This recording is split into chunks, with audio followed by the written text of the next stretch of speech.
My people, this video, I want to talk about the difficulties where some community put people through now for Italy, some community because of residents. Three things I want to talk about which they go on now for some community where concern residents for Italy. So I'll talk about what some people they go through now.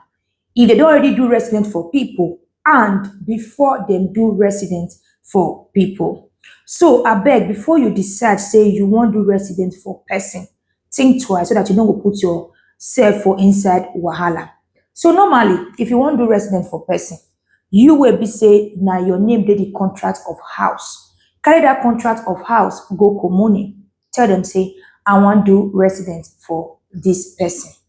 So normally they will do the resident. And if you want to do it, see, they will ask you who this person be to you. Now your brother, now your sister, now your friend. You will talk. Now just my friend will not relate. So some community where you don't do and finish. Normally, if you want to go collect status the familiar, based on say you talk, say you can be friends, not be relatives, and not be una just be friends. So you fit tell them say, may they give una two separate family status. We know each other, but we not relate. So now get different family status. So be say your fit go do your ise without any wahala. But some community, as far as that person they under your roof, now they the same resident, they not will give una separate family status. Now that you know will get just go one. So at the end, it will affect una ise. So after that one, some community, so when you don't do the resident finish for that person, maybe the person want to apply for EU long-term permit or whatever. So maybe after 1 year, 2 years, or things not gonna go well, the person not dey your house again. You can go meet them for community, say, I beg, this person not dey my house again. I want cut the resident. Some community, they know they cut the resident. Even if the owner of that apartment come, we get the house, say make una cut am.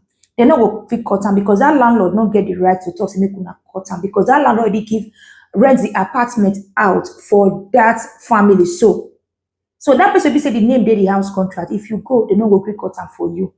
Except say that person will be say you do resident for, come get resident for another commune. So automatically the resident go transfer, go that commune, go cut by itself automatic. Say you will be say you rent the apartment you want to cut, and no go fit let do. You will be say maybe now you then give the resident you still go, they no go cut am. Or the landlord, the owner of the house go say they want go cut, they no go fit cut am, except say that person will be say you give residents to get another apartment. The other one for inside will be say them they do now, that be this one. Normally you want go write resident for that for person, and you don't already get the house contract. You carry the house contract, you want go do the resident. Some community they no go agree do resident for that person. Why? They will talk, say no be your wife, no be your pikin, say na just friend, or you can't talk say na one relative, they no be crew. They'll come tell you, say, for them to do resident for that person will not be your immediate family, not be your wife, not be your pikin. You need to go call the landlord of the house, come. Now only the landlord go give them the consent to write resident for that person.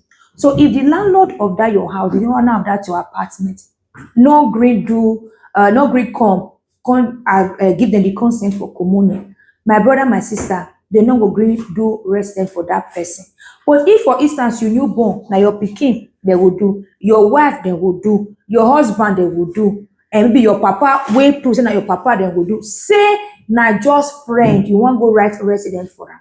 They not agree, except the landlord of the house give them the consent. And some landlord, they know they agree give consent because of their bad experience, and some community don't understand, don't they obvious to them. Say some people they use apartments where they rented, they make business till they write resident for different people, they collect something in return.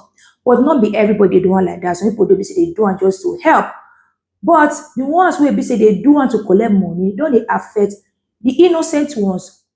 So for you to write resident now for person for some community, the landlord, if the person not be your immediate family, like I first explained, the landlord, the owner of that apartment, needs to give the community consent. If not, that resident community no go do it. So my people, verify from your community before you do resident, so that you know will get any wahala if you want give person resident. Thank you and remain blessed.